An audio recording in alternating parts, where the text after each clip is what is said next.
സ്പോൺസറുടെ വ്യാജ പരാതിയെ തുടർന്ന് ഖമീസ് മുഷയ്യത്തിൽ ജയിലിൽ കഴിഞ്ഞിരുന്ന മലയാളി മോചിതനായി. പട്ടാമ്പി സ്വദേശി മുഹമ്മദ് ഹനീഫയാണ് KMCC പ്രവർത്തകരുടെ ഇടപെടൽ മൂലം ജയിൽ മോചിതനായത്. ഡ്രൈവർ പണിക്ക് വന്നതാണ്. ഇവിടെ കല്ലേറ്റലും ആടണം നോക്കലും എല്ലാം പണി എടുപ്പിക്കുന്നുണ്ട്. അങ്ങനെ ഭയങ്കര ബുദ്ധിമുട്ടായി, ആകെ സുഖമില്ലാതെ ഒരാഴ്ച റൂമിൽ കടന്നു. അങ്ങനെ ശരിക്കും പോലെ ശമ്പളം തരുന്നില്ല. 400 റിയാലാണ് എനിക്ക് ശമ്പളം തരുന്നത്. അങ്ങനെ എനിക്ക് വിസ അന്ന ആള് സംസാരിക്കാൻ വേണ്ടിയിട്ട് വന്നു.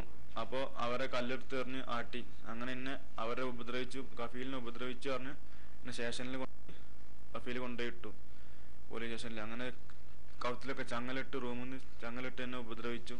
കഴിഞ്ഞ ഒരാഴ്ചയായി സ്പോൺസറുടെ വ്യാജ പരാതിയെ തുടർന്ന് പോലീസ് കസ്റ്റഡിയിലായിരുന്ന മലയാളി ഖമീസ് മുഷയ്യത്ത് KMCC ഭാരവാഹികളുടെ ഇടപെടൽ മൂലം മോചിതനായി.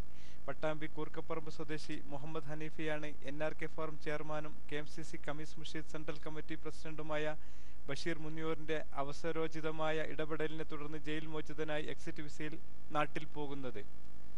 സ്വദേശിയായ അബ്ദുൽ ജാബിറിന്റെ വീട്ടിൽ ഹൗസ് ഡ്രൈവറായി 2.5 മാസം മുമ്പ് സൗദിയിൽ എത്തിയ മുഹമ്മദ് ഹനീഫക്ക് സ്പോൺസറുടെ ക്രൂരമർദ്ദനങ്ങൾക്ക് നിരന്തരം ഇരയായിരുന്നു.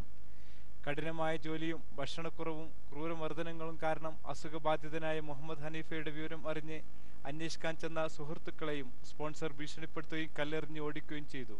മുഹമ്മദ് മോങ്ങം, ജീവൻ ന്യൂസ്, ഖമീസ് മുഷയ്യത്ത്.